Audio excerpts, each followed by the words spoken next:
This is a really short video of me disassembling a mouse to replace its clicker. The clicker does multiple fast clicks, and the main purpose is to explain what's going on and show you the process of fixing it. Using a good switch, you can see how it's got the little debounce at the front. And now I'm going to change over to the bad switch. This is the bad switch, and as you can see, my scope is struggling to latch onto it. I don't know if you can hear the clicking, but in the middle you can see occasionally some bad clicks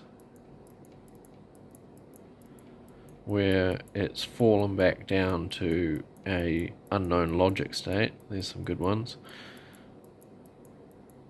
Whereas the other one didn't have any of these, so this is what's contributing to multiple fast clicks. This button is worn out. I'll pull it apart shortly. This is the inside of a switch, and this is where your little clicker is. Push down there, it folds down. So that's dependent on this little bit of U-shaped copper moving the contact from here down to the bottom in a spring fashion. So when you click, you push down on this. Now over time this metal will bend differently, which is why you see the debounce all weird. Now this is the bad switch.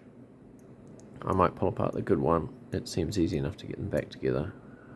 The good switch I've pulled apart, and if we very carefully touch the clicker, it's way more responsive. Now there is a little tiny hook here which holds this bit of metal, so you can actually unhook this whole bit, rebend that U shape and put it back together again. Then you'll have a better switch. I'm going to attempt to do that on the busted razor switch, the Omron.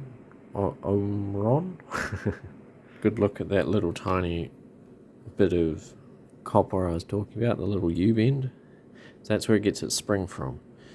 Now, if I can get this to focus, that spring is notched into this little lip here, and the little square bracket hangs off the back of this bit, and then it flicks between those two little bits there.